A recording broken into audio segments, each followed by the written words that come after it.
सुंदर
Ah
रामकृष्ण हरे जय जय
Oh,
सापडला हाती तरी झाली हे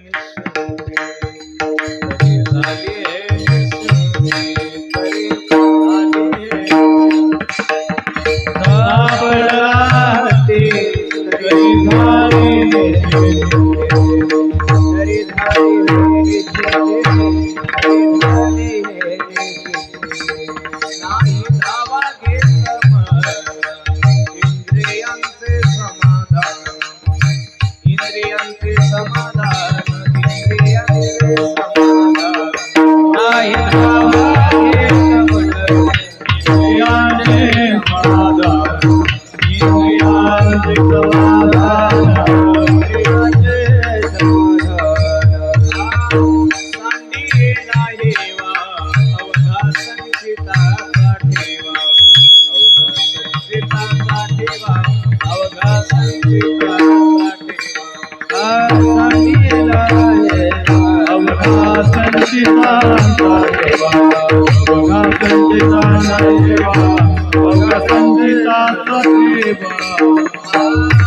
सापडला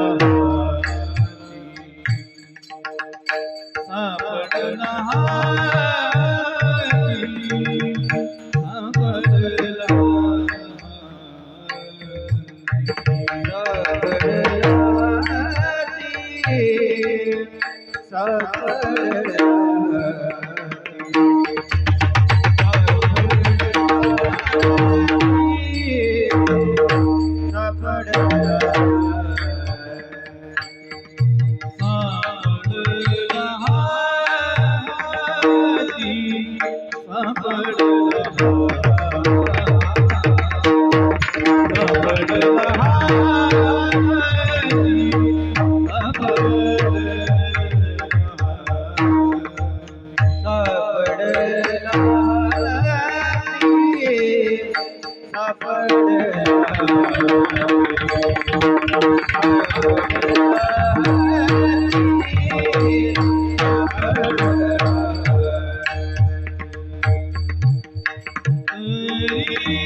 टाळी जोरात वाजवा.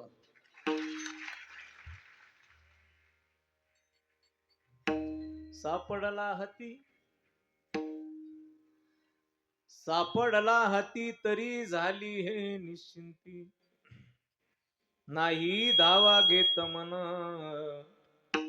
इंद्रियांचे समाधान. सांडियेला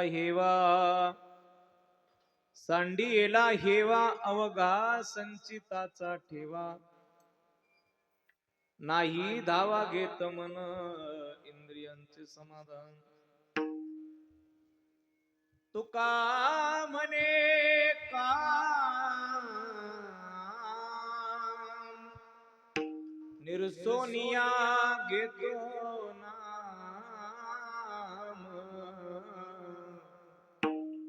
नाही धावा घेत मन इंद्रियांचे समाधान.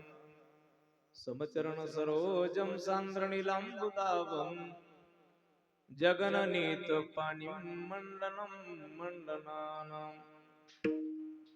तरुण तुलसी माला कंदरं कंजनेत्रं, सदय धवलहासं विठ्ठलं चिंतयामि. कलावज्ञ जीवोद्धरार्थावतारं कलांकांकतेजोदिकामोदि वक्त्रं, कलानीशवादापनोदारदक्षं समाधिस्थमूर्तिं भजे ज्ञानदेवं. नमो सद्गुरु तुकया ज्ञानदीपा, नमो सद्गुरु सच्चिदानंद रूपा, नमो सद्गुरु भक्त कल्याण मूर्ती, नमो सद्गुरु भास्कर पूर्ण कीर्ती. गंगा विशुद्धं नितपाद स्पर्शं सरोवेष्टितं चुंबितं पुण्यस्थानं, सराले स्थितं तं समाधिस्थमूर्तिं नमामि. गंगागिरी योगिराजं तपोज्ञान वैराग्य भक्ति स्वरूपं सदा अलंकृतं साधु संन्यास योगं. मुखे यस्य वेदांत शास्त्रार्थ नितिं, नमो नारायण गिरिजि ब्रह्मस्वरूपं. शुक्लं ब्रह्म विचार सार परमा, माध्यम जगद्व्यापिनी, वीणा पुस्तकधारिणी भयदां जाग्यन्धकारापहं. हस्ते स्फाटिकमालिकांच ददतीं पद्मासने संस्थिता, वंदे तां परमेश्वरीं भगवती बुद्धिप्रदा शारदा. महिम्न पारं ते परमविदिशो यत् सदृशी, सुचिरब्रह्मादीनामपि तदवसंस्तै गिरः. अथावाच सर्वस्वमति परिणामावधिगुणं, ममापेश स्तोत्रे हरनिरपवाद परिकरम्. ओम नमो शिवा आदी कावडी घेतले कांदी, मिळविली संत मांदी त्याचे रजरीन वंदिरे.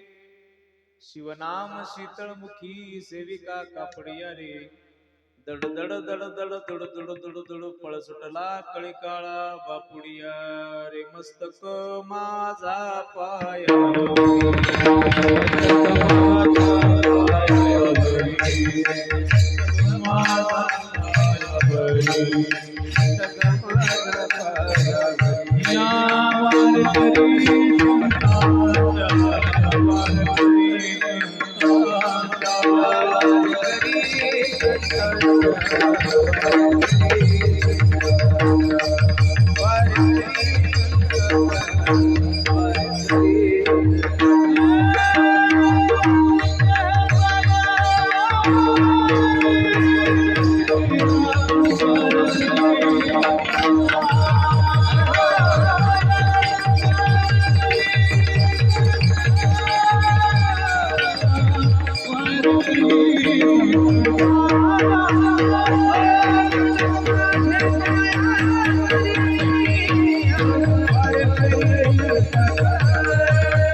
मस्तक माझा पायावरी या वारकरी संतांच्या पदतीर्थाचे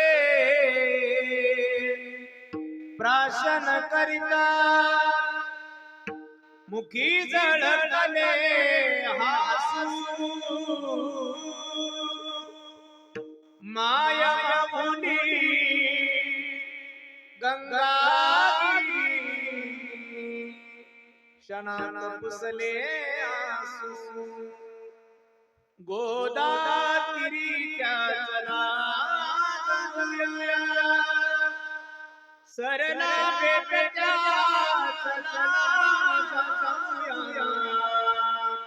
आनंदाचे पाहे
स्वामी तुक या देवा यावरी न करावा अवहेरू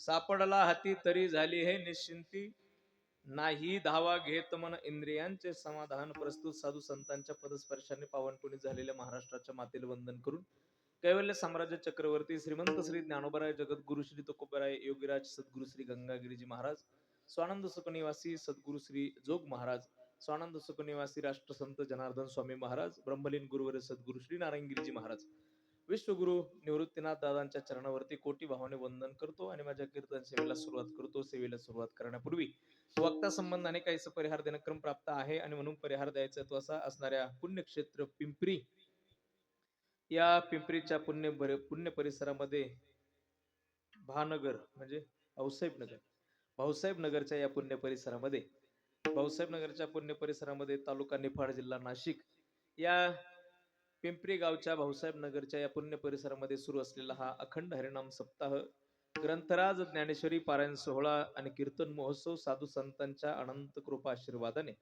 राष्ट्रसंत जनार्दन स्वामी महाराज यांच्या कृपेने श्री गुरु वासुदेव नंदगिरीजी बाबा अर्थात बहुरूपी महाराज यांच्या कृपा आशीर्वादाने वारकरी संप्रदायाचे वैभव वैकुंठवासी बन्सी महाराज सुरवाडे पिंपळसकर श्री श्री 1008 स्वामी महामंडलेश्वर शिवगिरीजी महाराज व निवृत्ती महाराज रायते आदरणीय रायते बाबांच्या मार्गदर्शनाने प्रेरणेने आणि समस्त ग्रामस्थ पिंपरी भाऊसाहेब नगर या परिसरातील सर्व मान्यवर ग्रामस्थांच्या अथक परिश्रमाने आणि योगदानातून सुरू असलेला हा सुंदर सोहळा या सुंदर सोहळ्यातील आजच्या 4थ्या दिवसाची कीर्तन सेवा आपल्या सर्वांच्या वतीने माझ्याकडे प्राप्त आहे. आपला सोहळा 31व्या वर्षामध्ये पदार्पण करतोय आणि 31व्या वर्षातील 4थ्या दिवसाची कीर्तन सेवा आपल्या सर्वांच्या वतीने माझ्याकडे प्राप्त आहे. त्या सेवेला मी या ठिकाणी उपस्थित आहे. मी आपल्या सर्वांचे विशेष आभार व्यक्त करतो. अत्यंत सुंदर अशी व्यवस्था आहे, सुंदर असा मंडप आहे, सुंदर अशी लाइटिंग आहे, सुंदर असा साऊंड आहे, अत्यंत सुंदर अशी गुणीजन महाराज मंडळी विद्यार्थी मंडळी आपण मंडळींनी या ठिकाणी उपस्थित केली. खरं म्हणजे हे कीर्तनकारासाठी असलेलं 9 ते 11 साठी पोषक वातावरण आहे. नाहीतर 9 ते 11 म्हणजे 9 ते 11 आता अशी अवस्था आहे. आणि म्हणून तरी सुद्धा त्या परिसरामध्ये त्या वेळेमध्ये सुद्धा श्रोत्यांना फ्रेश ठेवण्यासाठी श्रोत्यांना प्रसन्न ठेवण्यासाठी तशी व्यवस्था नियोजन बैठक लागते. ती बैठक आपण मंडळींनी दिली. मंडपातला प्रसन्नपणा असेल, लाइटिंग असेल, ही सगळी कलाकार मंडळी, ही विद्यार्थी बालगोपाळ मंडळी, चोपदार महाराज या सगळ्यासाठी तुम्हाला मी भरपूर मार्क देतो. आपल्या पिंपरी ग्रामस्थांना विशेष धन्यवाद देतो. खूप सुंदर व्यवस्था आहे. पैकी कार्यक्रमाला उपस्थित सर्व मान्यवर, त्यामध्ये प्रामुख्याने ज्यांचा उल्लेख आवर्जून केला पाहिजे ते महाराष्ट्रातील नामवंत मंडळी, त्यामध्ये पाखवाज क्षेत्रातील हिरा आणि आपल्या परिसराचं रत्न परम आदरणीय वंदनीय श्रीमान हरिभक्त परायण गुरुवर्य निवृत्ती महाराज रायते यांचे चिरंजीव आणि वारकरी संप्रदायात एक अत्यंत चांगल्या पद्धतीचं कार्य वारकरी शिक्षण संस्था ते चालवतात आणि सुंदर अशा पद्धतीने ही जी लेकरं आपण पाहतो ही लेकरं ते घडवण्याचं काम करतात. आदरणीय आमच्या सर्वांचे लाडके, आमच्या सर्वांचे मित्र ओमकारजी महाराज राहते, महाराजांसाठी एकदा जोरात टाळी वाजवा. महाराजांना विशेष धन्यवाद आहे, कारण खूप मोठं देणं वारकरी संप्रदायासाठी ते देतात. कारण आमच्या सारख्या मंडळीने सकाळी एक गावात कीर्तन, संध्याकाळी एका गावात कीर्तन करत ही आयुष्यभर हिंडणं आणि आपला महत्वाचा जीवनातला अमूल्य असा वेळ विद्यार्थी घडवण्यासाठी देणं, याच्यात खूप मोठा फरक आहे. आणि महाराज तो वेळ देतात म्हणून हे विद्यार्थी घडतात. फक्त विद्यार्थी घडत नाही इथे, फक्त विद्यार्थी घडत नाही तर इथे वारकरी संप्रदायाचं भविष्य घडतं शिवराम दादा. आणि म्हणून महाराजांना विशेष धन्यवाद आहे. खूप सुंदर कार्य त्यांचं या परिसरामध्ये, नाशिक जिल्ह्यामध्ये, आणि खूप सुंदर अशा पद्धतीचं कार्य त्यांचं या ठिकाणी सुरू आहे. त्यांना विशेष धन्यवाद आहे. गाण्याच्या साथीसाठी उपस्थित विशेष मान्यवर जे आहेत त्यांना मी विशेष धन्यवाद देतो. खूप सुंदर असा गळा, खूप सुंदर असं गाणं, आणि आपल्या नाशिक जिल्ह्यामध्ये अगदी क्लासिकलची अगदी चांगल्या पद्धतीची जाण आणि तयारी असलेला हा व्यक्ती आहे. आणि खूप अशा पद्धतीने क्लासिकल म्युझिकचा उपयोग वारकरी संप्रदायात कशा पद्धतीने करता येईल बा, अशी ज्यांनी गोड सांगड लावली, असे स्वररत्न, स्वर अलंकार, संगीत अलंकार आमचे अत्यंत जीवस्य जीवलग मित्र हरिभक्त परायण शिवरामजी महाराज बोराडे, त्यांना विशेष धन्यवाद आहे. टाळी वाजवा, जोरात टाळी वाजवा, जोरात. शिवराम महाराजांना विशेष धन्यवाद आहे. आणि अगदी त्याच तोला मोलाचं रत्न, अत्यंत गोड गळ्याचा गायक, गोड स्वभावाचा गायक, म्हणजे दोनही गुण त्यांच्यामध्ये आहेत, नाही का. काही काही वेळा आवाज खूप सुंदर असतो, स्वभाव चांगला नसतो. स्वभाव चांगला नसला की लोक मध्ये त्याला काढी लावा गाड्या तिकडे, एखादा एखादा कमी म्हणणारा आणा पण चांगल्या स्वभावाचा आणा, सारखा त्रास नको.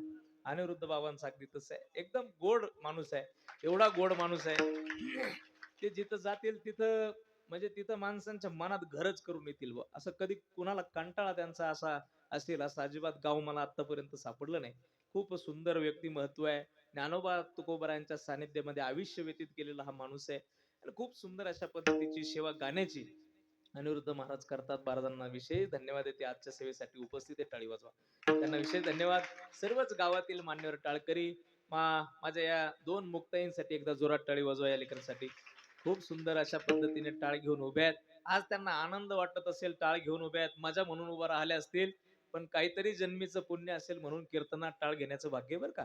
म्हणून लक्षात ठेवा, खूप सुंदर त्यांचं भाग्य आहे. त्यांच्या जन्मदात्या मायबापांना विशेष धन्यवाद आहे. आमच्या आईसाहेब तुळस घेऊन आहेत, त्यांना विशेष धन्यवाद आहे. विनेकरी बाबांच्या चरणावरती कोटी भावनी वंदन. तुळशीवाल्या आईला विशेष धन्यवाद. दोन वाघासारखे चोपदार दोघांच्याही चरणावरती नतमस्तक होतो. विद्यार्थी मंडळींना विशेष धन्यवाद देतो.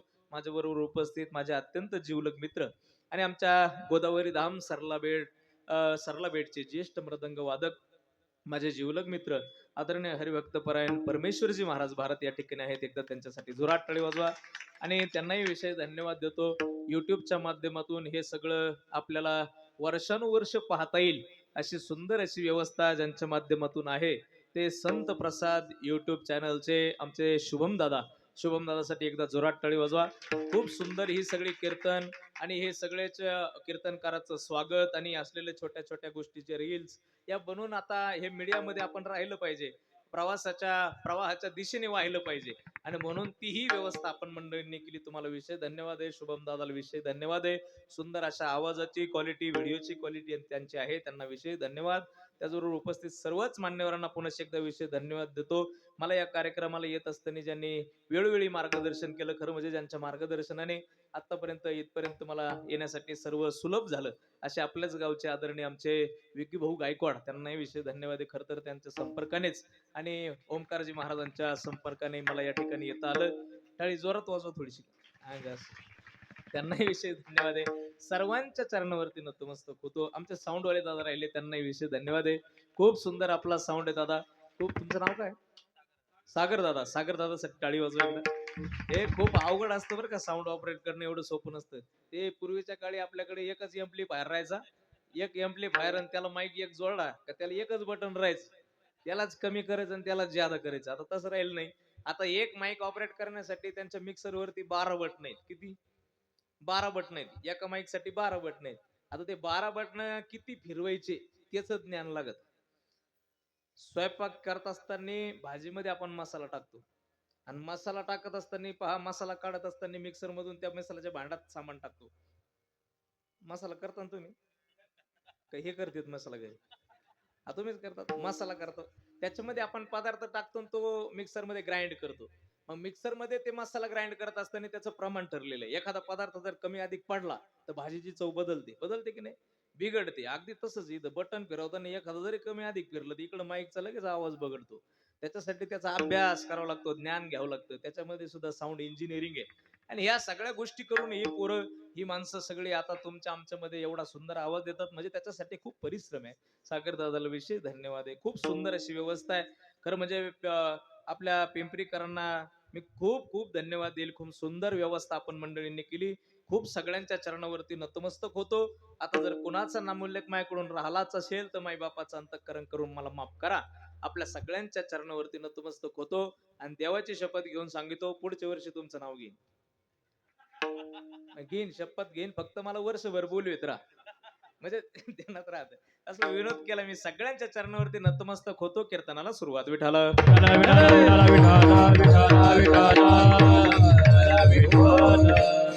सेवेकरता निवडलेला अभंग महान भगवत भक्त विश्वंदे महाराष्ट्र भूषण कनकाई बोलबा पुत्र पंचमवेद निर्माते जगद्गुरु जगदवंदनीय श्रीमंत संत संत श्रेष्ठ श्री तुकोबर यांचा चार चरणाचा अत्यंत सुंदर गोडे जगद्गुरु तुकोबर या अभंगाच्या माध्यमातून आपल्या संसार आणि पारमार्थाची मीमांसा करतात.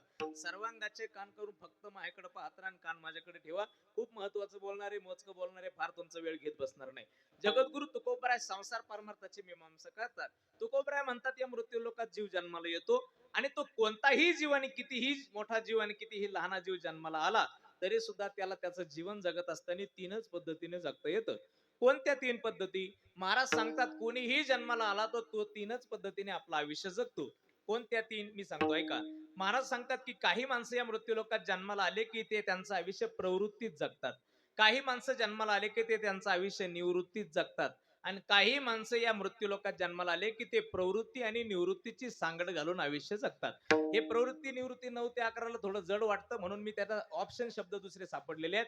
महाराज म्हणतात की काही माणसं आपलं आयुष्य जगताना फक्त संसारात जगतात, काही माणसं आपलं आयुष्य फक्त परमार्थात जगतात आणि काही माणसं संसार आणि परमार्थाची सांगड घालून आयुष्य जगतात. पण संसार आणि परमार्थाची सांगड घालून आयुष्य जगणं एवढं सोपं नाही जितकं मी बोललो. खूप अवघड आहे. किती अवघड आहे? त्याच्यासाठी तुकोबरायने शब्द दिले. तुकोबराय म्हटले की प्रवृत्ती निवृत्ती संपादिले दोन्ही, एकही न धानी घडे त्यासी आणि दोही पेवावरी ठेवू जाता हात, होय अपघात शरीराचा. महाराज म्हटले, दोन गोष्टी एकाच वेळी करायला गेलं की शरीराचा अपघात होतो. कबीरदासजींचा त्याच्यासाठी खूप सुंदर दोहा आहे. ओंकार दादा कबीरदासजी म्हणतात, रे कबीरा कबीरा चाचा हे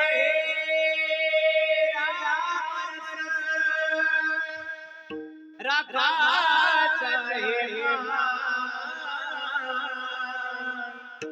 एक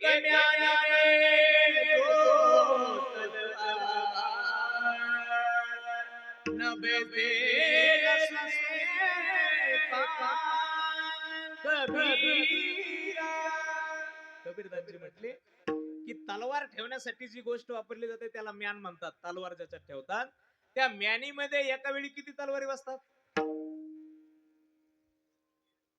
तुम्ही कीर्तन ऐका त्या का? मग बोलत राहा. किती बसते एका म्यानीत? एका म्यानीत एक तलवार. कबीरदासजी म्हणतात, एका म्यानीत जशी एक तलवार बसते तसं मृत्यू लोकात जीव जन्माला आला का त्याला जन्माला आल्यानंतर एकच गोष्ट साध्य करता येते, दोन करता येत नाही.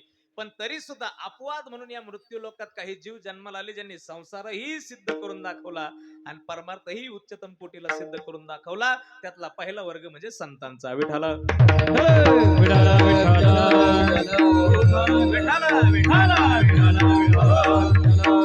लोकांमध्ये संतांनी त्यांचा प्रपंच आणि परमार्थ सिद्ध करून दाखवला आणि या मृत्यू लोकांमध्ये परोपकारी जीवाने सुद्धा आपला परमार्थ आणि प्रपंच सिद्ध करून दाखवला.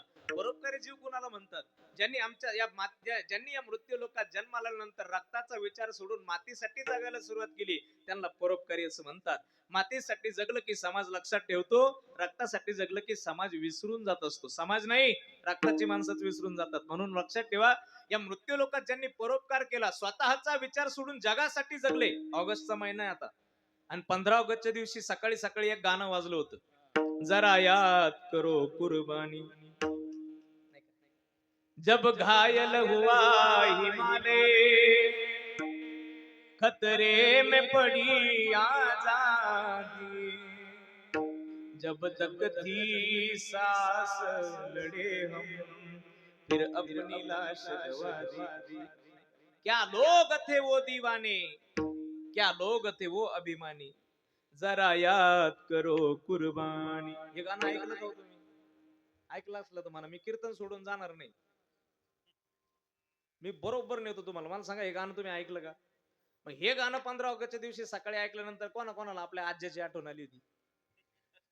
खरं सांगायचंय, आली का? पंजोबाची कोणाला आठवण आली? खापर पंजोबाची कोणाला आठवण आली? आली का हो?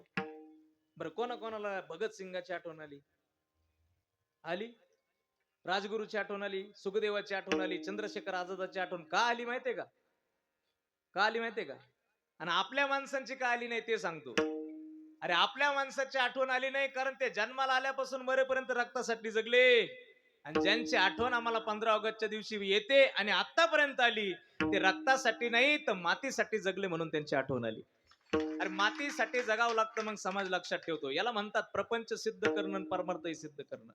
संतांच्या जीवनामध्ये सुद्धा त्यांनी प्रपंच आणि परमार्थ सिद्ध केला. ज्ञानोबरांचं लग्न झालेलं होतं का? लय सोपे प्रश्न विचारून राहिलो मी. झालं होतं का? मग ज्या अर्थी प्रपंच झालं नाही त्या अर्थी संसार झाला असेल का? काय माना हलवून राहिले तुम्ही. आणि हरिपाठात तर बार बिंबीची देठापासून चाललंय आपलं. अवघाची संसार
आता हा अभंग मी का म्हणलो ते तरी कळलं तुम्हाला?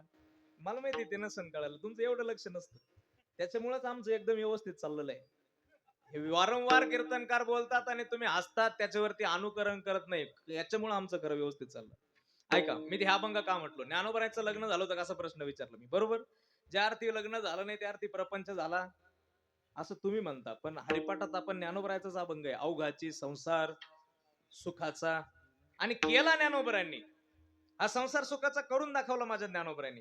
मग ज्या अर्थी ज्ञानोबरांनी संसार सुखाचा केला त्या अर्थी ज्ञानोबरांचा संसार म्हणजे काय तुमच्या माझ्यासारखं नाही बरं का? शिवराम दादा, टिकूबा टिकुमाई वेटो बरं कुमाई, मी मा पोरग माई पोरगी माई मंडळीन झाला आमचा संसार. नाही नाही नाही, तसं नाही. ज्ञानोबरांचा संसार हे विश्वची माझे घर, ऐसी मती जयाची स्थिर, हा ज्ञानोबरांचा संसार आहे. जगाचा प्रपंच केला माझ्या माऊलीने, पण जगाचा प्रपंच करताना तो सुखाचा करून दाखवला. अरे, नाही सांभाळलं या जगाने, नाही प्रेम दिलं या जगाने. अरे, चतकुर भाकरी मागायला ज्ञानोबराय आळंदी गावात गेले तर ज्ञानोबरांनी काखेत झोळी लटकवली. 4 दिवस झाले होते, अन्नाचा कण पोटामध्ये नव्हता, आणि आळंदीमध्ये ज्ञानोबराय गेले. भिक्षांदेही म्हणायचं माऊलींनी, आणि दारात उभा राहायचं तर हात मधून डोकून कोणीतरी पाहायचं आणि आतून डोकून म्हणायचं, कोण रे तिकडे? ज्ञानोबरांनी बाहेरून हात जोडून म्हणायचं, मी विठ्ठल पंतांचा ज्ञानदेव आहे. विठ्ठल पंतांचा ज्ञानदेव म्हटल्यानंतर आतमधून आवाज यायचा, काय रे कारट्या? काय रे कारट्या, संन्याशाचा पोर कुठला, बाप तसा आणि तू असा. अरे आळंदी काय बाटवायला चाललास की काय, चालता हो इथून. ज्ञानोबरांनी पुढे निघायचं. पुन्हा दुसऱ्या दारात भिक्षान देही, कोण आहे, ज्ञानोबा आहे. पुन्हा तेच ऐकायला मिळायचं. कुणाला तरी दया यायची म्हणून चतकूर भाकरी थोडस पीठ ज्ञानोबराच्या झोळीत टाकलं की उलट्या पावलांनी माझ्या ज्ञानोबराय सिद्ध बेटाकडे निघायचे. नाही आमच्या 3 भावंडांना मिळालं तर चालेल, पण चिमुकली मुक्ती आहे ना, चतकूर भाकरी खाईल. उलट्या पावलांनी माऊली निघायचं. तर घाटावरती आपण जो आता घाट पाहतो तिथे विसोबा काका मागून यायचे. आणि विसोबा काका मागून यायचे आणि विसोबा काका म्हणायचे, काय रे कारट्या नेण्या, कुठे फिरतो. ज्ञानोबरांनी म्हणायचं, काका माझ्यासाठी नव्हतो आलो हो काका. काका 4 दिवस झाले मुक्तीच्या पोटात अन्नाचं कण नाही ना, मुक्तीसाठी म्हणून आलो. जोडीतली भाकर पाहिजे तर माऊलीने ते विसोबा काकांनी ती जोडी हिसकून घ्यायची, भाकर टाकून द्यायची, पीठ टाकून द्यायचं आणि वाळू मध्ये असं पायाने चिरडून टाकायचं. ज्ञानोबरायला लोटायचं. चालतं हो कारटा इथून, चल. पुन्हा आळंदीत दिसला तर ज्ञानात तंगड तोडून हातात देईल बरं का तुझं. पुन्हा ज्ञाने आळंदीत दिसू नको. ज्ञानोबरांनी विचार करत करत सिद्ध बेटात जायचं. आणि सिद्ध बेटात जाऊन ज्ञानोबरांनी विचार करायचा, हा समाज, या समाजाच्या सांगण्यावरून आमच्या बाबांनी, आमच्या आईने देहांत प्रायश्चित्त घेतलं. या समाजाच्या सांगण्यावरून निवृत्ती दादा आम्हाला जगासाठी जगायला सांगतात. अरे जो समाज चतकूर भाकर वाढू शकत नाही, जो समाज जर पीठ वाढू शकत नाही, अरे माझ्या मुक्ताईची इच्छा झाली मांडे भाजण्याची तर खापर देण्याची इच्छा झाली नाही या लोकांची, या लोकांसाठी. त्या ज्ञानोबरांनी ताटी बंद करून रडायचं आणि चिमुकल्या मुक्तीने जिच्यासाठी भाकर दिली नाही त्या मुक्तीने येऊन सांगायचं दादाला, हो दादा, ज्ञानदादा, ऐका ना दादा, तुम्हाला कुणीतरी संन्याशाचा पोर म्हटलं असेल, कुणीतरी शिव्या दिल्या असतील, पण दादा त्याच्यासाठी आता आपण दरवाजा बंद करून बसण्याची वेळ नाही. त्याच्यासाठी नाही आपला जन्म. आपल्या आईने, आपल्या बाबांनी देहांत प्रायचित्त घेतलं याच्यासाठी. दादा तुम्हाला बाहेर यावं लागेल, हे मुक्ताईने मार्गदर्शन करायचं. आपण योगी आहोत आणि योग्याचा धर्म आहे. योगी पावन मनाचा, साहे अपराध जनाचा,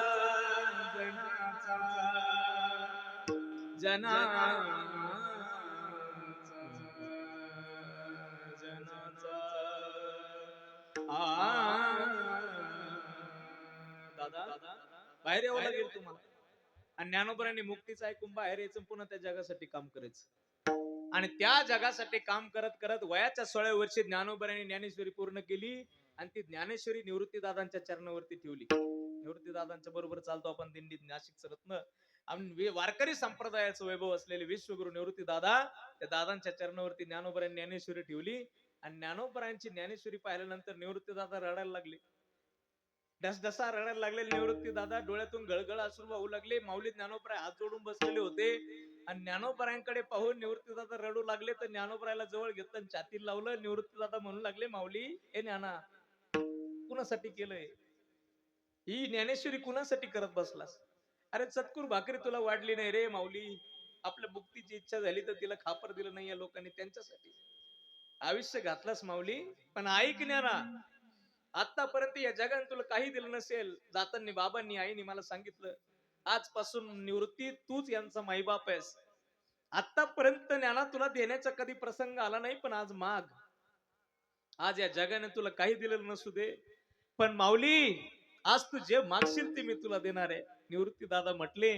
आणि ज्ञानोबराने हात जोडले. ज्ञानोबरा काय म्हणतात माहिती का, मग ज्ञानोबराय म्हटले, दादा जर तुला द्यायचंच असेल ना तर एक काम कर, दुरितांचे तिमिर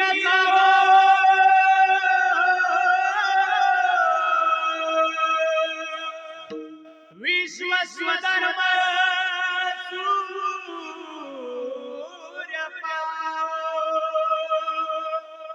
जो जे वांछिल तो ते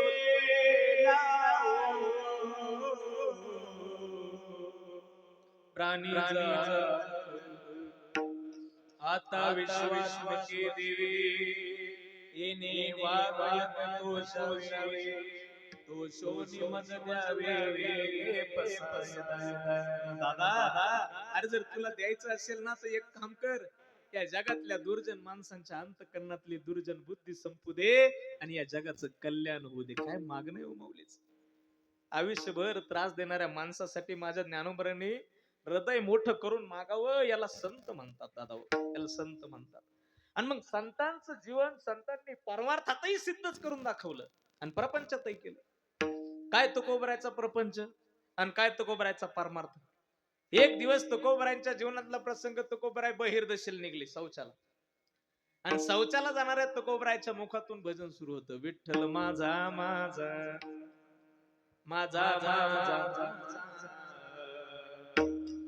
विठ्ठल माझा मी विठ्ठलाचा. भजन गात तुकोबराय चालले होते. बहिर्दशेला नसले चाललेले तुकोबराय बहिर्दशेला जाऊन बसले, शौचाला बसले, शौच सुरू झाले. तुकोबरायचा शौचाला बसले ना, असा 4-2 वारकरी 4-2 माणसं असे त्या रस्त्याने चालले, तर तुकोबरायचा आवाज ऐकला त्यांनी.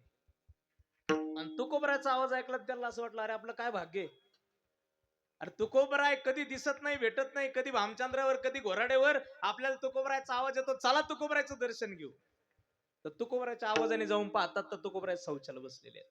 शौचाला बसलेला तुकोबरायकडे पाहिलं, ते एक जणाच्या अशी तळपायाच्या मस्तकाला गेली अनिरुद्ध महाराज, आणि ते असं तुकोबरायकडे पाहून इतकं गरम झालं ना, ते 4 जणांमध्ये त्यांच्यात काय म्हणायला लागलं माहिती का, ते म्हणते, अय अय अरे या तुकारामाला अक्कल आहे का काही, ह्या भाषेत काही कळतं की या तुकारामाला, हा? अरे बहिर्दशेला बसून देवाचं भजन करतो तुकाराम महाराज, याला कळायला पाहिजे, याच भाषेत बोलायला लागले. बाकीचे म्हणले पण आपल्याला कळून उपयोग काय, ते काय आपलं ऐकतील का, मग कोणाचं ऐकतील, म्हणे रामेश्वर शास्त्रींचं ऐकतील. शास्त्री सांगतील त्यांना खडसावून. आता हे रामेश्वर शास्त्री म्हणजे त्या काळचे दशग्रंथी ब्राह्मण आहेत. शास्त्री बोलतील तीच पूर्व दिशा, शास्त्री बोलतील तीच धर्म आज्ञा. आणि रामेश्वर शास्त्रींच्या कानावरती ह्या चौघांनी पळत जाऊन बातमी घातली, तुकोबराय शौचाला बसून भजन करतात.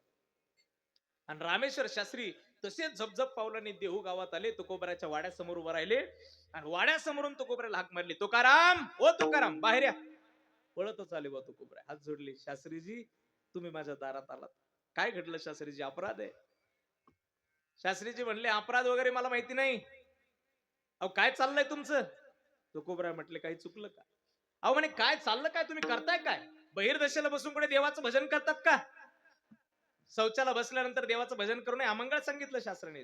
तुकोबराय म्हणले मला माफ करा, माझ्याकडून चूक घडली. सोडून दिलं. शहाणे माणसं फार लावून धरत नाही, सोडून देतात. मी शहाण्या माणसांबद्दल बोलतो बरं का, ते सोडून देत असतात, त्याला जास्त लावून धरत नाही. आणि मग पुन्हा दुसरा दिवस उगवला, तुकोबराय पुन्हा शौचाला निघाले. पण तुकोबराय शौचाला निघले तर काय ते असे तसे नाही, त्यांचं परत सुरू झालं. विठ्ठल जळी स्थळी भरला, रीता ठाव नाही उरला. त्याचं भजन सुरू आहे तुकोबरायचं. आणि बहिर्दशेला जाऊन बसलेल्या तुकोबरायला ह्या 4 जणांनी पुन्हा पाहिलं, आणि तुकोबराय परत शौचाला बसून भजन करतात. हे पाहिल्यानंतर हे परत शास्त्रीकडे पळले, शास्त्रीजी, हो शास्त्रीजी. तुकोबराय पुन्हा बहिर्दशेला बसून असं पुन्हा शास्त्रीने खांदावरती पंचा टाकला, तसेच झपझप पावलांनी चालत देहू गावात आले. बहिर्दशेला बसलेल्या तुकोबरायच्या समोर आले. ऐका, तुकोबरायच्या जीवन चरित्रातला प्रसंग आहे. तुकोबराय बहिर्दशेला बसले, शास्त्री तुकोबरायच्या समोर उभे आहेत, हे 4 मागे उभे आहेत. आणि शास्त्री तुकोबरायच्या समोर आले, ते इंगळासारखे डोळे करून तुकोबरायकडे पाहायला लागले. तुकोबरायला म्हणायला लागले, हो तुकाराम, हो. अरे काय बहिर्दशेला बसून देवाचं भजन तुम्हाला काल सांगितलं ना, काल सांगितलं मी तुम्हाला समजत नाही. अरे देवाचं भजन करू नये अमंगळ दशेला. तुकोबराय म्हटले, छंद या नामाचा घेतला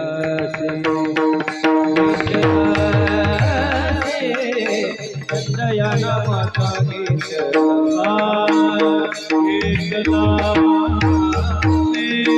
छंद या नामाचा घेतला छंद या नामाचा घेतला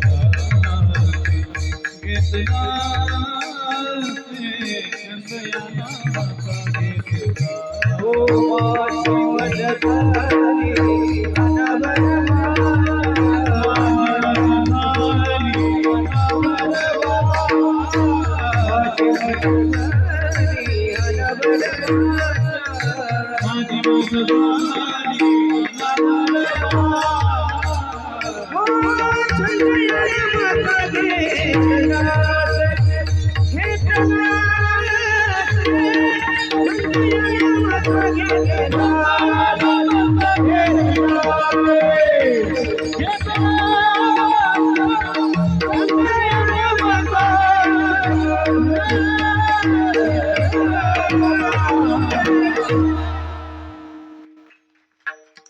अत्यंत समर्पक प्रमाण आहे. छंद या नामाचा घेतला से. शास्त्रीजी म्हणतात, तुकाराम तुम्हाला मी काल सांगितलं बहिर्दशेला बसून भजन करू नका. तुकोबराय म्हणतात मी नाही हो, माझी मज झाली अनावर वाचा, छंद या नामाचा, माझी वाणी माझा ऐकत नाही. पुढचा प्रसंग खूप महत्वाचा आहे. शास्त्री तुकोबरायच्या जवळ जाऊन उभं राहिले. बहिर्दशेचं सांगतो बरं का, ऐका माझ्याकडे कान ठेवा. बहिर्दशेला बसलेल्या तुकोबरायच्या जवळ शास्त्रीजी गेले आणि शास्त्रीजी तुकोबरायला म्हणू लागले, का हो तुकोबराय, वाणी ऐकत नाही. शास्त्रीने तुकोबरायची जीभ 2 बोटात पकडली आणि 2 बोटात जीभ पकडून शास्त्री बाहेर खेचू लागले. आता कसाच विठ्ठलाचं भजन करतो पाहतो तुझ्याकडे. तर अक्षरशः पांडुरंगाचा चमत्कार काय सांगावं राजा हो. ज्या बोटात शास्त्रीने तुकोबरायची जीभ पकडली होती ना, त्या बोटापासून शास्त्रीच्या रोमा रोमात विठ्ठलाचं भजन यायला लागलं. हा तुकोबरायचा परमार्थ आहे. हा? काय परमार्थाची उंची आहे विचार करा. शौचाला बसून तुकोबरायने असं भजन करावं की कुणी स्पर्श केल्यानंतर करंट लागल्यासारखा त्या शास्त्रीच्या रोमा रोमात भजन निघलं. हा परमार्थ आहे. आणि तुम्हाला कीर्तनाच्या मंडपात सांगावं लागतं कधी कधी की टाळी वाजून तुम्ही ऐका त्या का नाही, कुठं सांगावं लागत, कीर्तनात सांगावं लागत. तुकोबरायला हे कुठं सांगावं लागलं नाही. बहिर्दशेला बसलेला तुकोबरायला स्पर्श केला तर तो माणूस इच्छा नसताना विठ्ठल म्हणायला लागला. माणूस तोंडाने म्हणेल नवल काय, रोमा रोमातून विठ्ठल नाव यायला लागलं. हा तुकोबरायच्या परमार्थाची उंची आहे. परमार्थ तर सिद्धच केला हो संतांनी. पण संसार निळोबरायचं लय गोड प्रमाणे. नांदे तया घरी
देव संतांच्या घरी नांदायला.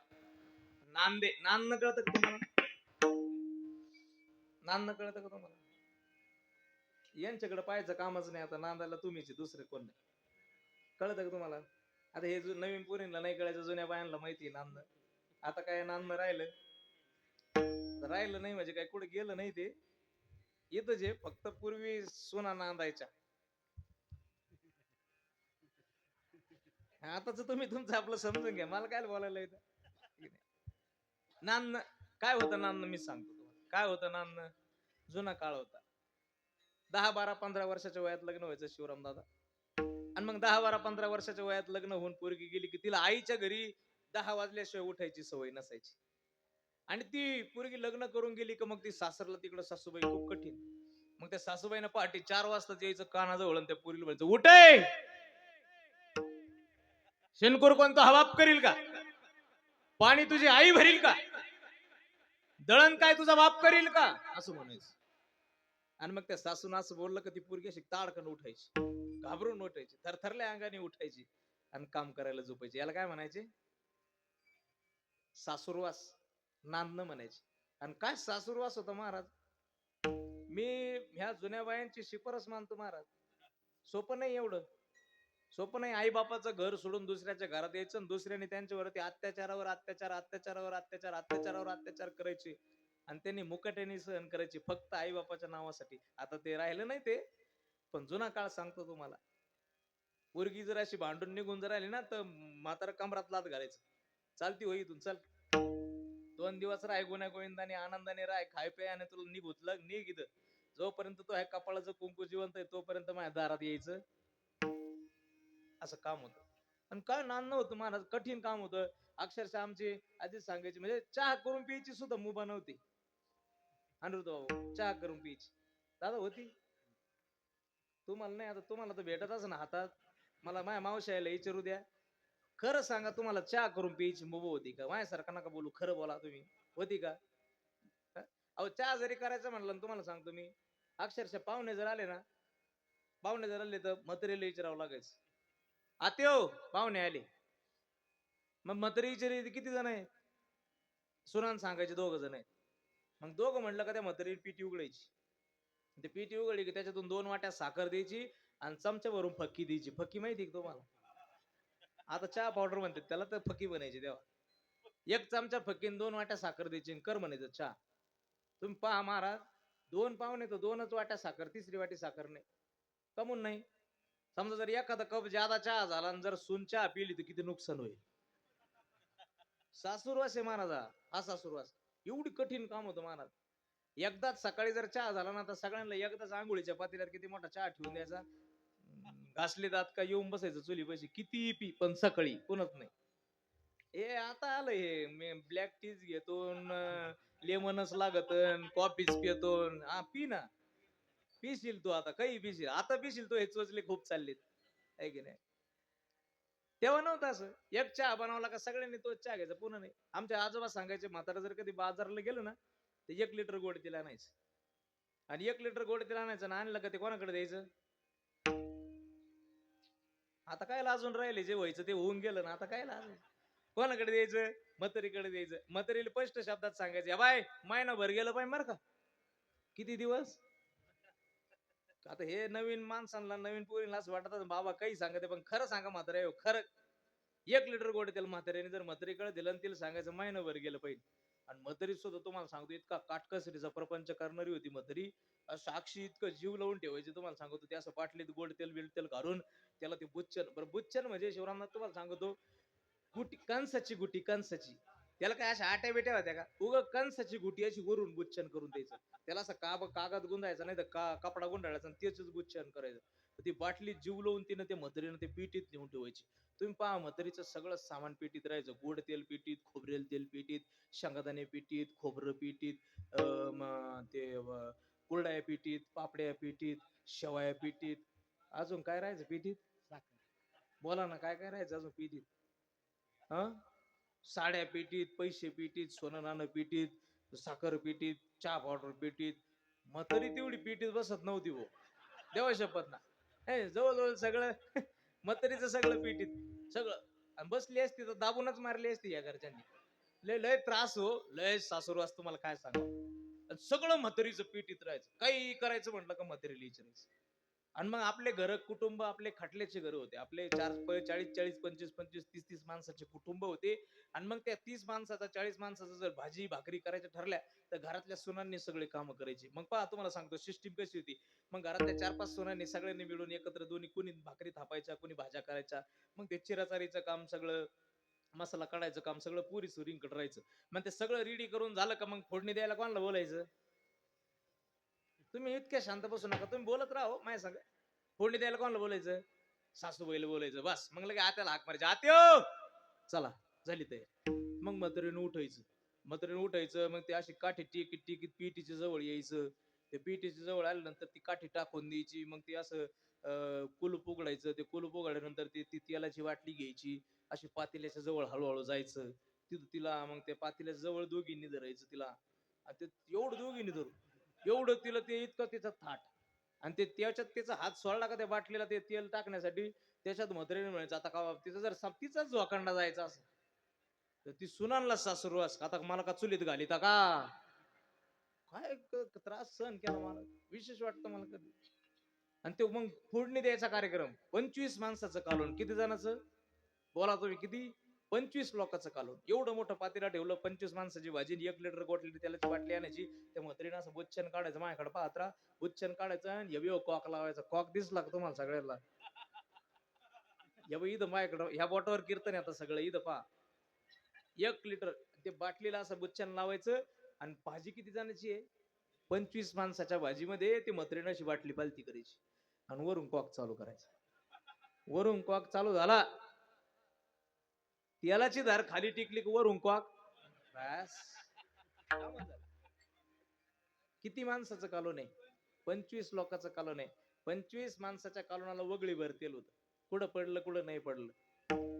लक्षात घ्या तुम्ही. भाजीमध्ये आमच्या तेल कमी होतं, पण आमच्या भाजीचं वैशिष्ट्य सांगतो. भाजीत तेल जरूर कमी होतं, पण भाजीचं वैशिष्ट्य होतं की एकाच पंक्तीत सगळेचे सगळे घरचे माणसं बसत होते. कोणी मागून आणि कोणी पुढून येत नव्हतं. एक भाजीचा प्रकार होता, 4-4 भाज्यांचे प्रकार नव्हते. आता आलंय ते. आता हे जोचले आपण चालू केले आणि सगळं घर बिघडायला का मग आपणच कारणीभूत आहे. कारण आता आपल्याला नवऱ्याला जर भाजी आवडली नाही तर लगे बाय माणसात स्वभावात तुम्हाला नाही आवडली भाजी, 10 मिनिटं पासून तुम्हाला लगे दुसरी करते.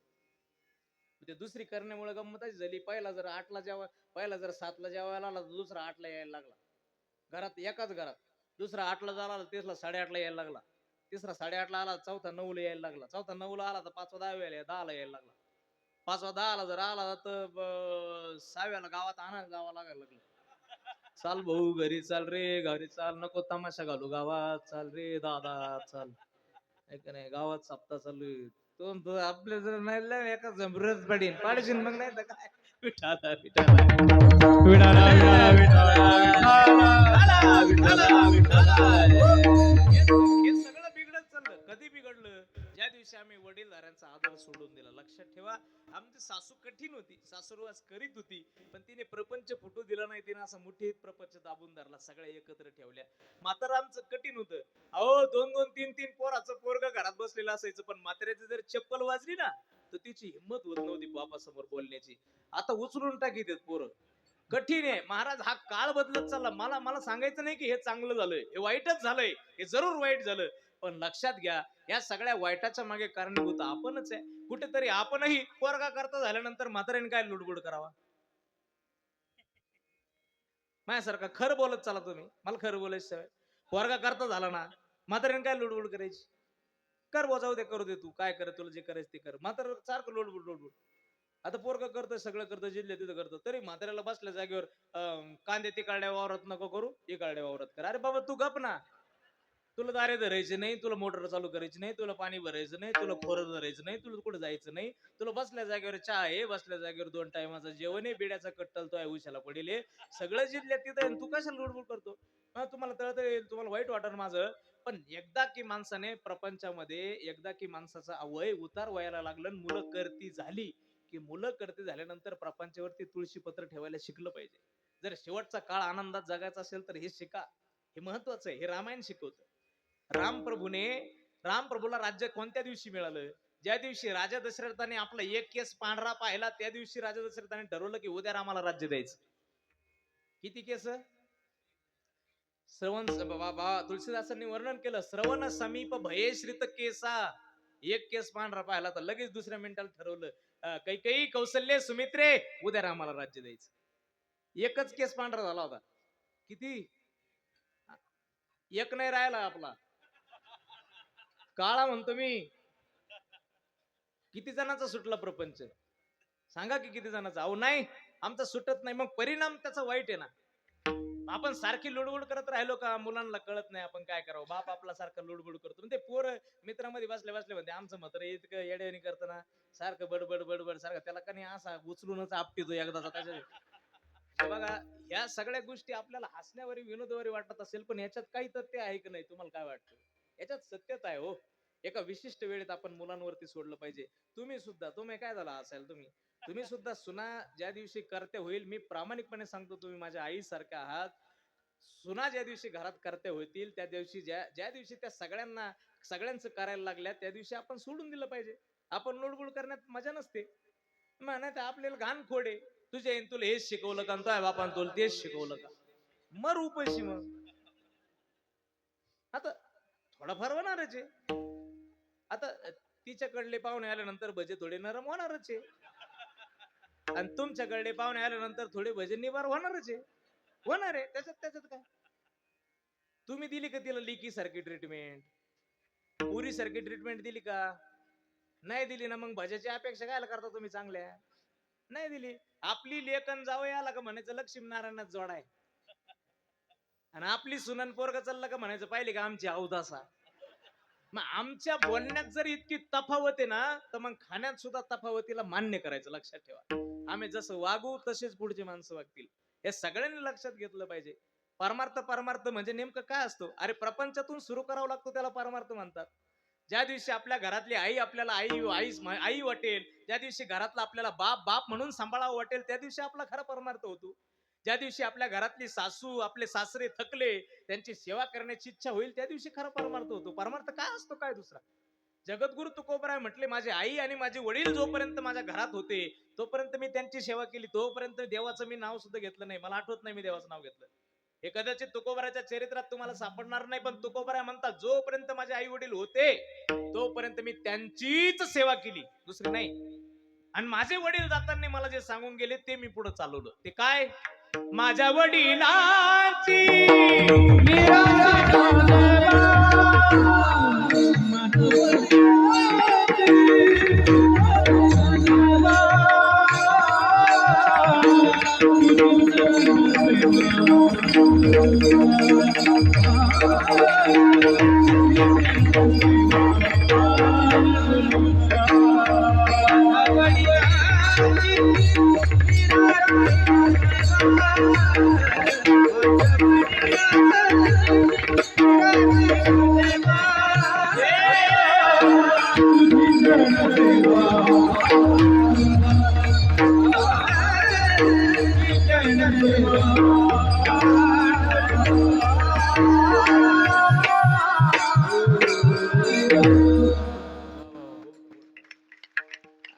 जगद्गुरु तुकोबरा म्हणतात, त्यांची सेवा केली आयुष्यभर.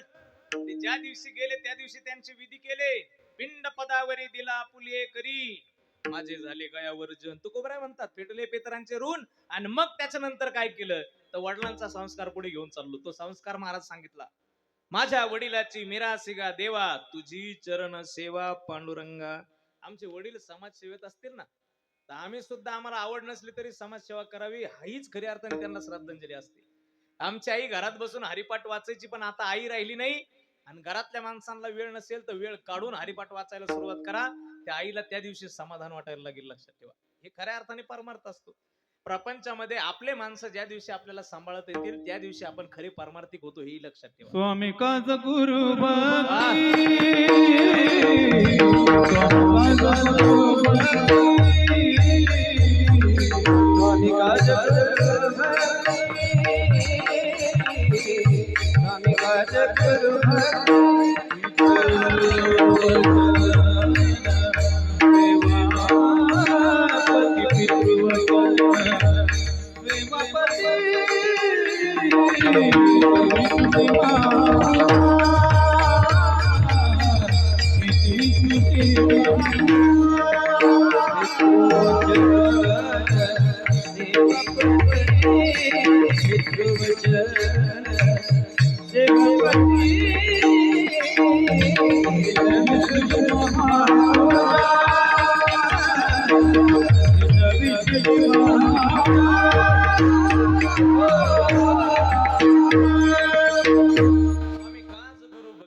महापूजा. आणि खऱ्या अर्थाने तो परमार्थ आहे. हा परमार्थ तुकोबराय म्हणतात, मी केला म्हणून माझा प्रपंच देवाला आवडला. ज्या सुखा कारणी देव वेडावला, वैकुंठ सोडोनी संता सदनी राहिला. देव संतांच्या घरी येऊन राहिला, त्याच्या मागचं कारण आहे. देव वारंवार संतांकडे येण्याची इच्छा व्यक्त करतो, त्याचं कारण ते, कारण देवाला त्यांचा संसार आवडला. किती आवडला? निळोबरायचा अजून एक प्रमाणे, निळा म्हणे देव राबे त्यांचे घरी, दत्त चोपदारी दत्त चोपदारी करी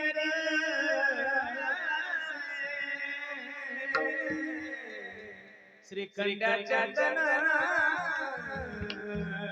उगाळू कावडीने पाणी जारी चित्रपाणी गरी चक्रपाणी कावडी रे पाणी ज्या घरी चैत्र पाणी कावडी रे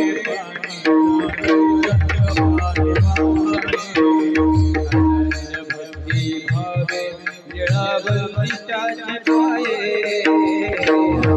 भक्ती भावे निळावंतीच्याचे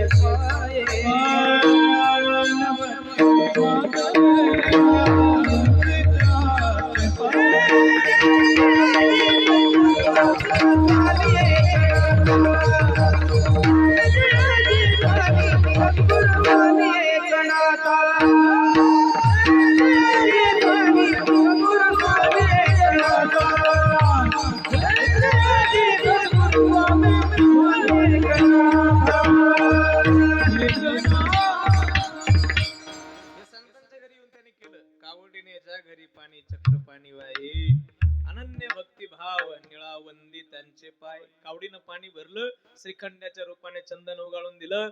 पाणी भरलं 36 वर्ष जगाच्या मायबापाने. दत्त महाराजांनी चोपदारकी केली. हे संतांच्या घरी का?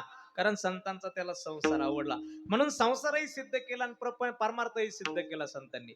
पण संसार सिद्ध करणं म्हणजे नेमकं काय आणि परमार्थ सिद्ध करणं म्हणजे नेमकं काय?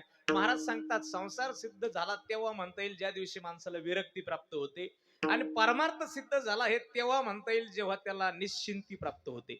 मग महाराज तुमच्या जीवनामध्ये काय आहे? तुकोबाराय म्हणतात माझं दोन्ही सिद्ध झालं. मग दोन्हीही सिद्ध झाल्याचा परिणाम महाराज म्हणतात मला निश्चिंती मिळाली. पण ते कधी? त्याचं उत्तर महाराज म्हणलं पहिल्या चरणात.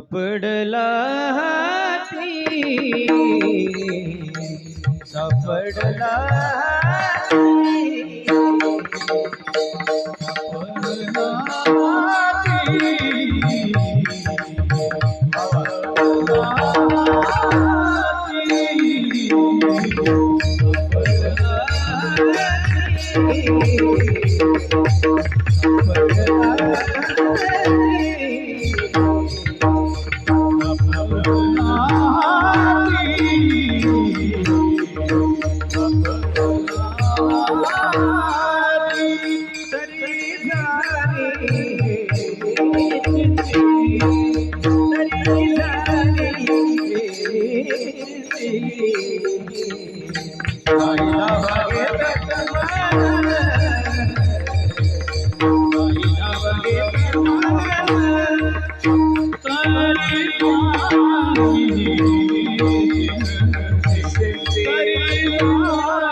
हाती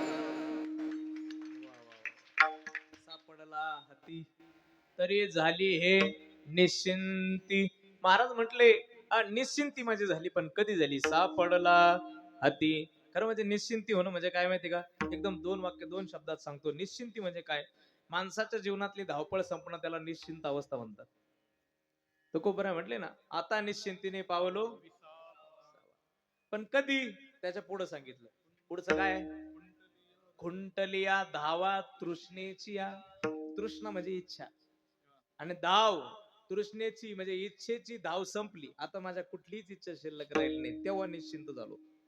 अशी निश्चिंती माणसाच्या जीवनात यावी लागती, आणि ती निश्चिंती जीवाच्या जीवनात येण्यासाठी मला वाटतं फार काळ लागेल.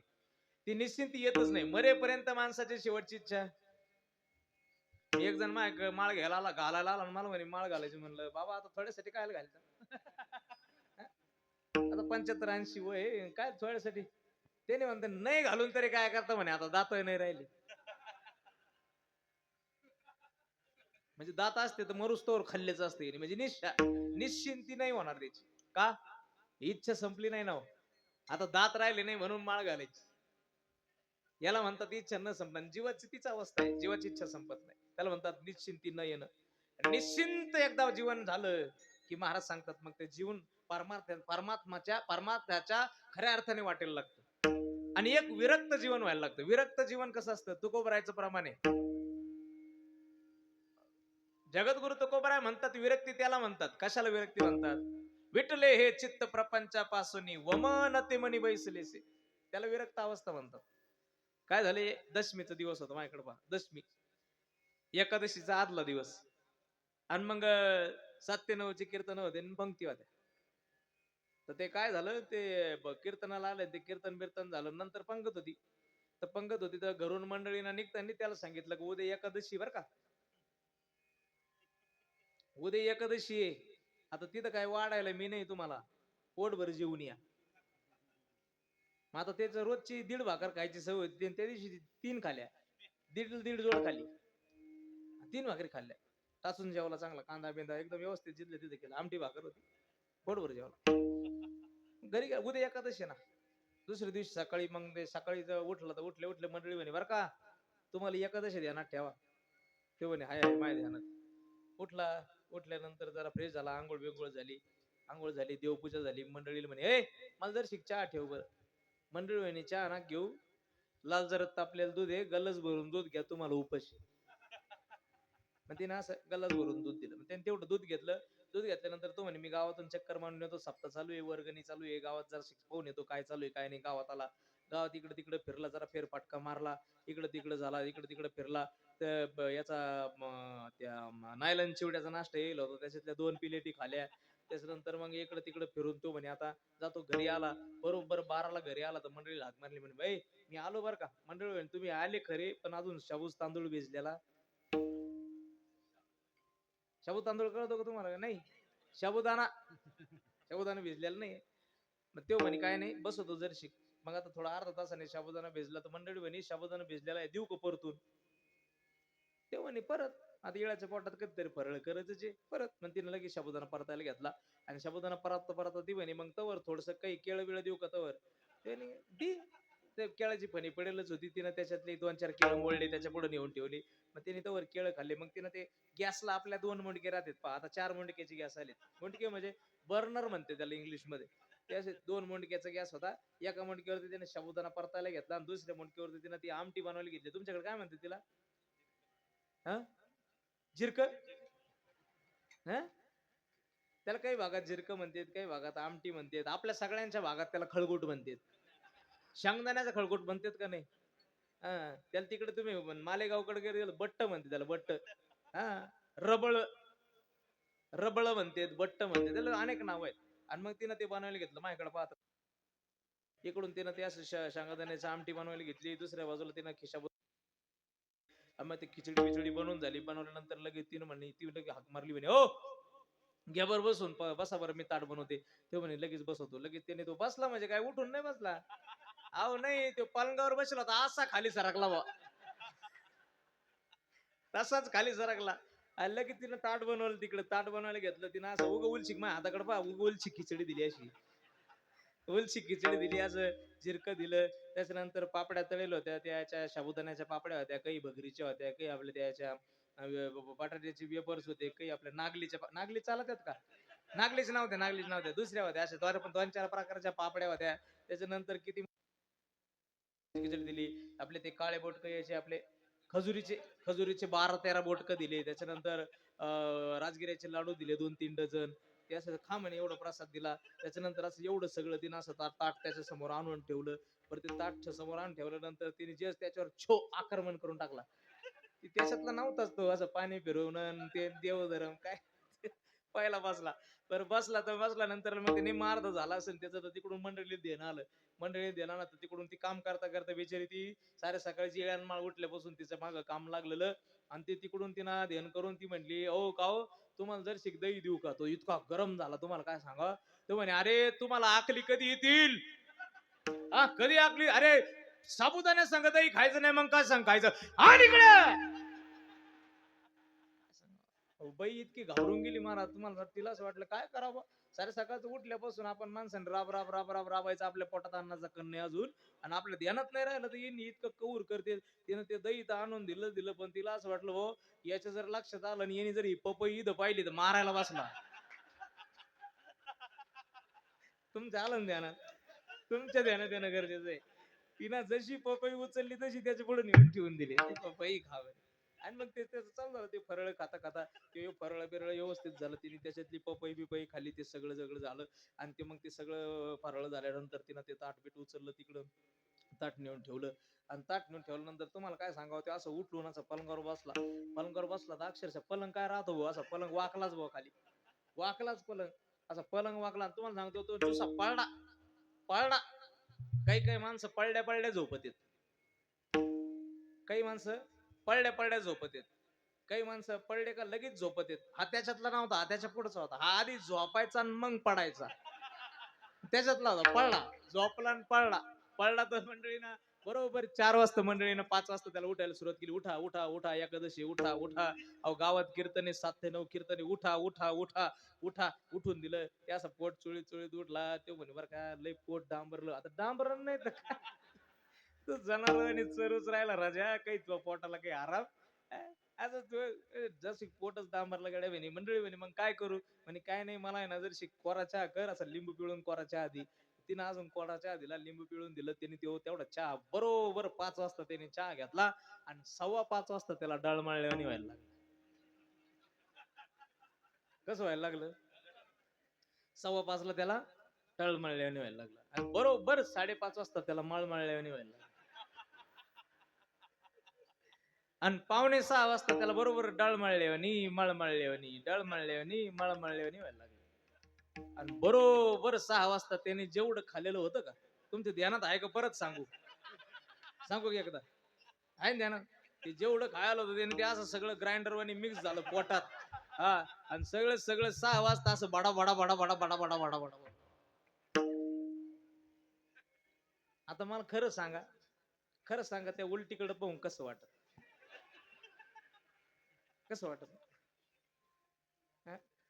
लय भारी वाटत का भारी वाटत खरं सांग त्या उलटीकडे पाहून नाही त्या वाकलेल्याकडे पाहून सुद्धा असं वाटत असं चप्पल काढून असं कान मुसकाडा टाकावायचा इथं वाकला येते का नाही त्रास होतो का नाही त्रास राग येतो का नाही आता माझ्याकडे कान देऊन लक्ष द्या भरपूर हसले तुम्ही माझ्याकडे पहा जसं त्या उलटीकडे पाहून त्रास होतो तिरस्कार येतो किळस येते जगद्गुरु तुकोबराय म्हणतात जसं त्या उलटीकडे बघून आम्हाला तिरस्कार येतो त्रास होतो किळस येते तेवढाच त्रास तेवढाच तिरस्कार आणि तेवढीच किळस ज्या दिवशी संसारातल्या विषयाकडे पाहून येईन त्या दिवशी समजून जायचं आपण आपलं जीवन विठ्ठल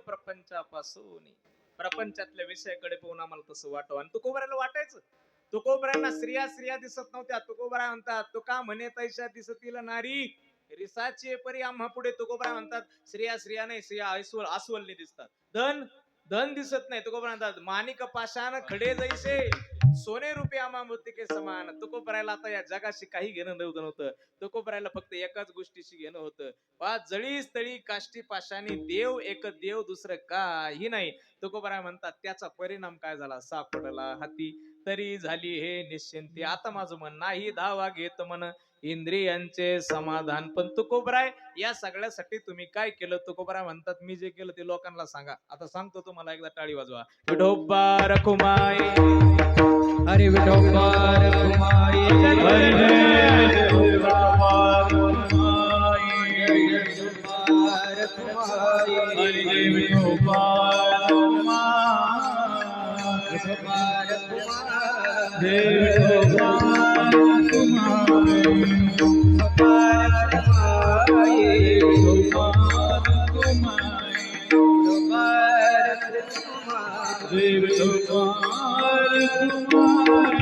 Dev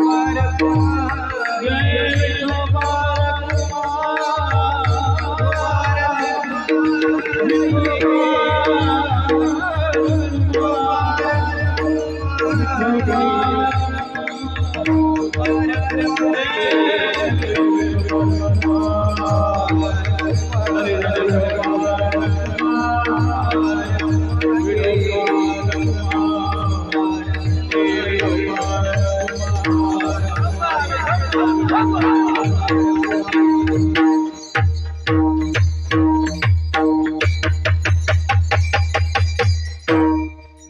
धावा घेत म्हणा इंद्रियांचे समाधान, माझं मन कुठे धावा घेत नाही, इंद्रियांचं समाधान झालं. एकाच वेळी इंद्रियांचं समाधान होण्यामागचं एकमेव साधन आहे ते म्हणजे भगवंताचं चिंतन, भगवंताचं नाम, भगवंताची प्राप्ती. नाही तर एका वेळी सगळ्या इंद्रियाची समाधान कधीच होत नाही. जिभेला जे लागतं ते जिभेला मिळालं का तरच समाधान होतं, कानाला जे लागतं ते कानाला ऐकायला मिळालं का तर कानात समाधान होतं, नाकाला जे पाहिजे ते नाकाला मिळालं तर त्याचं समाधान होतं, डोळ्याला जे पाहिजे ते डोळ्याला मिळालं का समाधान होतं. सगळ्या इंद्रियांचं एका वेळी समाधान होत नाही, त्याचं एकमेव साधन आहे ते म्हणजे भगवंताचं नामचिंतन, देवाची प्राप्ती. म्हणून जगद्गुरु तुकोबा माझ्या सगळ्या इंद्रियाचं समाधान झालं. तुकोबराचा अभंग नाही, पाहता श्रीमुख सुखावले सुख डोळ्याची भूक नवजे माझ्या जिभे जिभे गोड तीन अक्षरांचा रस अमृत जयास फिके पुढे. त्या अभंगाचा शेवटही मला वाटतं तुकोबरा म्हणतात, तुका म्हणे माझ्या जीवीचे जीवन, पुढं काय, विठ्ठल निधान सापडले रे. जगद्गुरु तुकोबरा म्हणतात, विठ्ठल निधान मला सापडलं आणि माझ्या जीवीचं जीवन, माझ्या सगळ्या इंद्रियाचं समाधान एकदम होऊन गेलं. आणि म्हणून आता मला कोणाचा हेवा दवा शिल्लक राहिला नाही, म्हणून सगळ्यांचा हेवा सांडला, सांडीला हेवा अवघा संचिताचा ठेवा. पण हे कशामुळे साध्य झालं तुकोबरा शेवटच्या चरणात सांगतो. तुका म्हणे काम तुका म्हणे तुका म्हणे काम तुका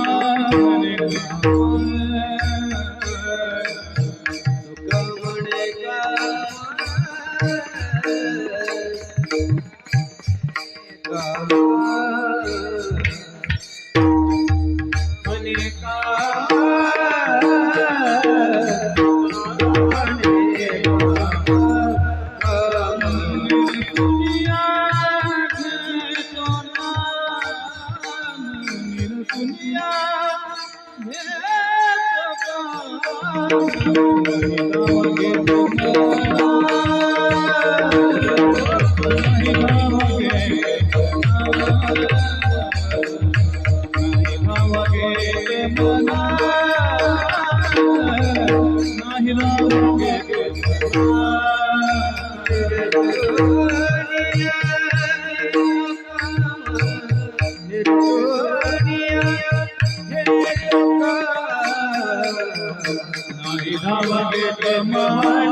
तुका म्हणे काम निर्सोनिया घेतो नाम. कशाचा तरी एक पाठलाग करायला सुरुवात केली की माणसाने तोच केला पाहिजे. साध्यापर्यंत जायचं असेल तर एकाच दिशेने प्रयत्न सातत्याने सुरू ठेवावे लागतात, त्याच्याशिवाय ते साध्य कधी मिळत नाही.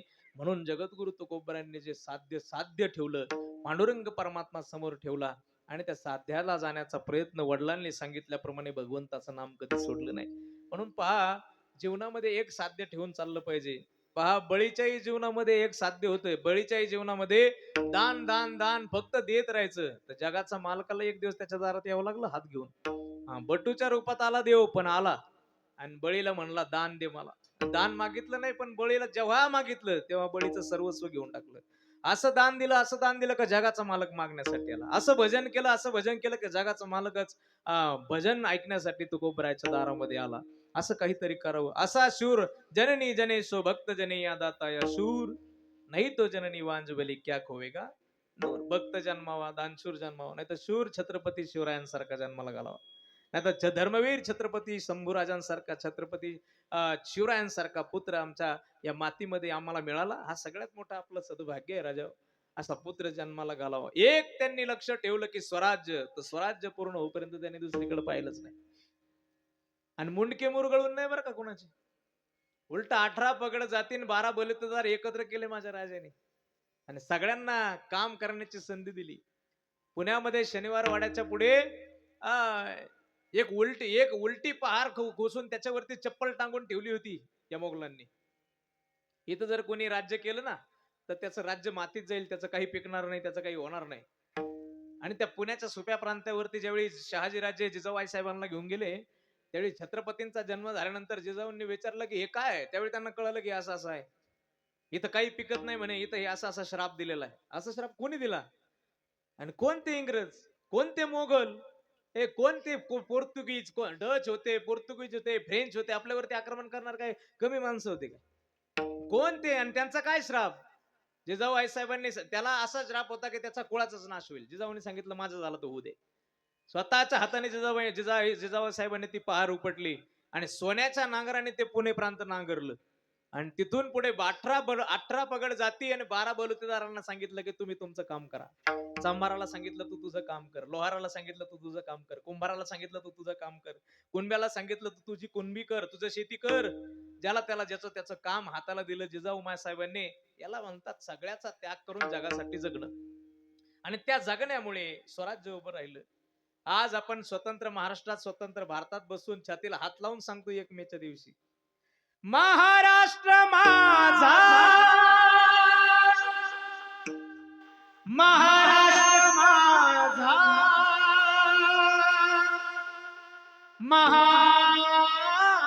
महाराष्ट्र माझा.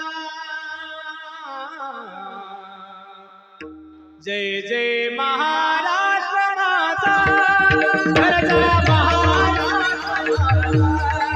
जय जय महाराष्ट्र माझा,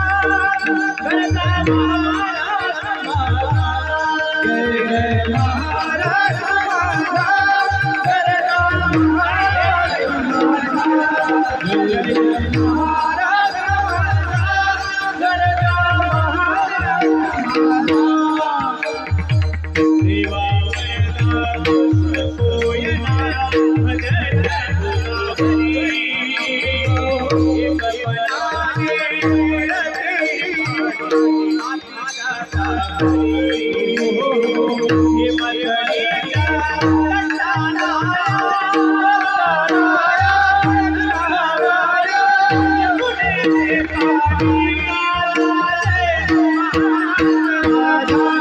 जय जय महाराष्ट्र माझा, गरजा महाराष्ट्र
छत्रपती शिवाजी महाराज की प्रौढ प्रताप पुरंदर क्षत्रिय कुलावतंस सिंहासनाधीश्वर राजाधिराज श्रीमंत योगी श्री श्री श्री छत्रपती शिवाजी महाराज की धर्मवीर छत्रपती संभाजी महाराज की भारत माता की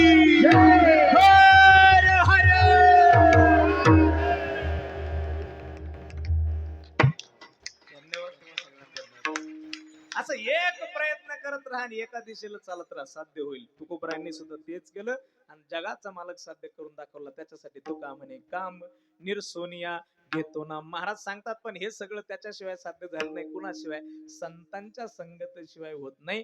म्हणून त्यांची संगती करा. ती संगत कुणाची? तर ज्ञानेश्वर माऊली ज्ञानराज जय जय ज्ञानेश्वर माऊली ज्ञानराज माऊली जय ज्ञानेश्वर माऊली ज्ञानेश्वर माऊली ज्ञानराज माऊली सापडला ते तरी झाले निश्चिंते नाही धावा घेत म्हणून इंद्रियांचे समाधान सांडीला हेवा अवघा संचिताचा ठेवा तुका म्हणे काम निरसोनिया घेतो नाम झालेली सेवा भगवतचरणी समर्पित करतो आणि आपल्या सर्व संत सज्जन मायबापांच्या श्रोत्यांच्या चरणावरती समर्पित करतो. सेवेला या ठिकाणी पूर्ण विराम देतो. पिंपरी गावच्या ग्रामस्थांना